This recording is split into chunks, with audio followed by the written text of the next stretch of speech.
Assalamualaikum warahmatullahi wabarakatuh. Bismillah, kita ngaji lagi ya bareng bersama saya insyaallah. Kali ini saya Al-Hawil Kabir membawa kitab Hawil Kabir Abul Hasan Al-Mawardi pada juz ke-1 pada Syahifah ke-15. Nah, di sini dikatakan gini nih. Kita itu kalau misalkan mandi besar gitu ya. Boleh gak sih kalau kita itu mandi besar itu menggunakan air hangat? Air hangat yang direbus gitu ya, air hangat yang direbus. Ya kita nahereuh cai heula gitu, nahereuh cai heula. Karena kenapa kok pakai air hangat? Aduh. Ketika aku mau mandi subuh menit tiris pisan. Misalkan ya. Ketika mau melakukan mandi besar, ini istrinya itu kedinginan banget sehingga menanak dulu air, ngahanetkeun heula cai. Jadi mandi besar nate pakai air hangat yang direbus. Air hangatnya itu teh gimana hukumnya? Boleh enggak sih? Gitu ya. Karena aku teh pernah dengar katanya teh kalau kita mandi menggunakan air hangat itu katanya disebut air musyammas. Air musyammas itu apa? Air musyammas itu adalah air yang dihangatkan. Sehingga kalau saya lihat di dalam kitab Fathul Qorib, air musyammas itu hukumnya dimakruhkan. Nah, jadi itu sebetulnya gimana teh? Boleh nggak kalau kita mandi besar menggunakan air hangat itu? Nah, ini banyak kesimpang siuran nih di dalam permasalahan ini. Katanya yang sering dengar katanya itu nggak boleh, katanya makruh. Nah, maka insya Allah ya akan saya luruskan ya di dalam referensi kitab yang saya temukan ini. Gini ya. Wa za'amu annal musakhana. Para ulama itu banyak yang berasumsi ini. Ini dikatakan bahkan banyak para ulama yang berasumsi musakhana bin nari makruhun. Kalau misalkan kita bersuci menggunakan air hangat itu bahwa hukumnya adalah makruh. Wa hadza ghairu sahihin. Kalau di dalam kitab ini mengatakan wa hadza ghairu sahihin, kalau ada yang berpendapat seperti itu sebetulnya itu tidaklah benar. Kenapa menganggap pendapat itu tidaklah benar? Alasannya lima ruwiya anna Umar bin al-Khattab radhiyallahu anhu, bahwa pernah loh Sayyidina Umar bin Khattab radhiyallahu an kana yusakhanu lahul ma'u fayasta'miluhu. Kenapa menganggap pendapat ini tidak benar? Karena di dalam satu riwayat ada yang mengatakan bahwa Sayyidina Umar bin Khattab pun pernah melakukan bersuci menggunakan air hangat. Air hangat yang udah direbus seperti itu. Was-sahabatu ya'lamuna dzalika minhu. Dan kebetulan pada saat itu banyak para sahabat yang melihat apa yang dilakukan oleh Sayyidina Umar tersebut. Bersuci menggunakan air hangat tersebut. Wala yunkarunahu, dan mereka itu tidak mengingkarinya dengan apa yang sudah dilakukan oleh Sayyidina Umar seperti itu.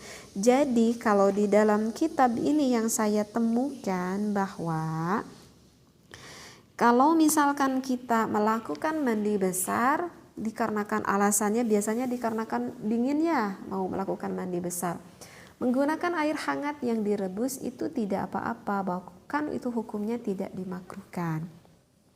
Loh teh, kalau begitu apa sih yang dimaksudkan, yang dijelaskan? Misalkan salah satu contoh di dalam kitab Fathul Qorib yang menerangkan tentang air musyammas tersebut. Nah, kebetulan saya juga ini bawa nih ya kitab Fathul Qoribnya. Akan sedikit saya bacakan referensinya ya. Nah, bisa dilihat ya pada kitab Takrib, pada kitab Fathul Qorib ini masih awal ya di dalam penjelasannya, karena di dalam Fathul Qorib yang pertama dijelaskan itu adalah bab suci tentang air. Di sini dikatakan begini, ini menerangkan di dalam Fathul Qorib menerangkan tentang bagian air. Nah, sekarang untuk bagian yang kedua, asani tahirun fi nafsihi mutahhirun li ghairihi makruhun isti'maluhu. Yang kedua itu menerangkan air yang suci zatnya. Airnya itu suci zatnya. Dan juga bisa mensucikan kepada benda yang lain. Tetapi makruhun isti'maluhu fil badani. Tetapi air ini makruh kalau misalkan kita gunakan untuk badan kita untuk bersuci. Misalkan kita gunakan untuk wudhu, makruh.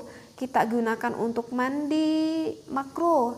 Kita untuk gunakan mandi besar, itu hukumnya makruh. Tetapi bisa suci dan juga mensucikan, hanya saja makruh kalau kita mensucikan ke badan kita. La fis saubi, tapi kalau untuk mensucikan, misalkan pakaian kita itu enggak makruh. Jadi makruh tuh hanya untuk badan kita aja. Tetapi kalau untuk mensucikan pakaian, mensucikan wadah-wadah yang kotor, yang najis, itu enggak apa-apa, enggak makruh. Maka yang dimaksudkan air apa ini? Wahuwa al-ma'ul musyammas. Yang dimaksudkan itu adalah air musyammas. Nah, mungkin kebanyakan orang yang berpikir adalah air ini, air musyammas ini. Sedangkan kita harus tahu apa sih yang dinamakan dengan air musyammas itu? Air musakhanu bi ta'thirish syamsi fihi. Air musyammas itu adalah air yang dijemur dengan pengaruh terik sinar matahari. Jadi air musyammas itu adalah air yang sengaja misalkan kita masukkan ke dalam wadah, kemudian wadah itu kita dikeluarkan, kita panaskan, diterik panas sinar matahari.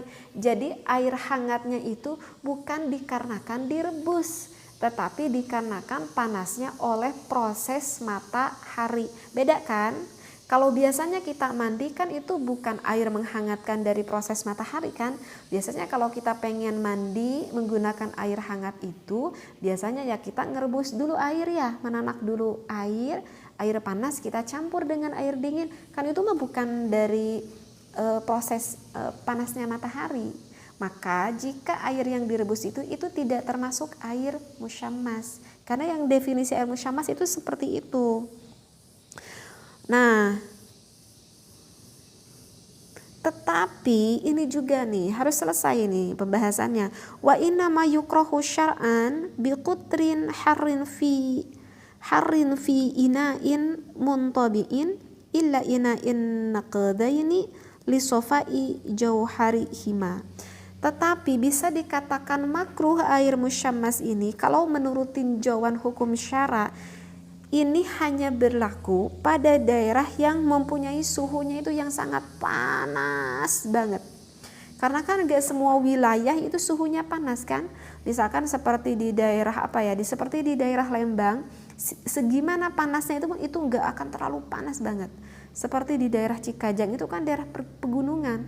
Jadi meskipun sekitar jam 11, jam 12 itu gak terlalu panas.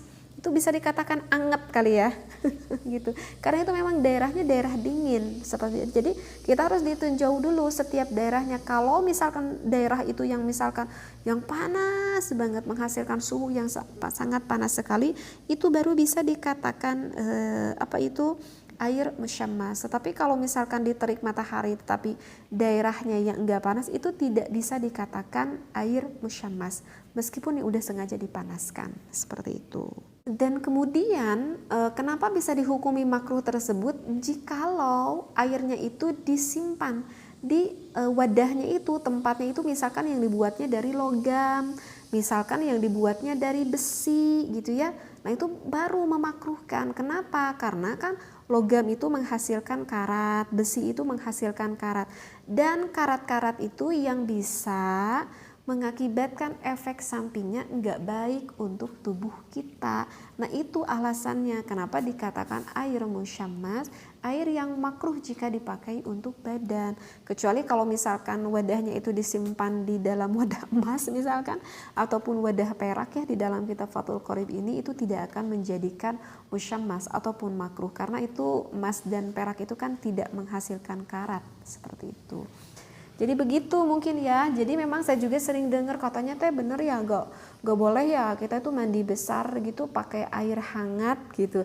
Ya mungkin yang mendengarnya itu cuman secara garis besarnya, tetapi nggak sampai secara mendetail. Nah sekarang saya terangkan secara mendetail apa yang udah disampaikan di dalam kitab Fathul Qorib dan juga di dalam referensi kitab yang satu lagi yang udah saya bacakan. Jadi sekali lagi bagi bapak, bagi ibu kalau yang pengen melakukan mandi besarnya ya ada mandi besar apa? Dikarenakan bersuci dari haid, dikarenakan udah berhubungan gitu ya.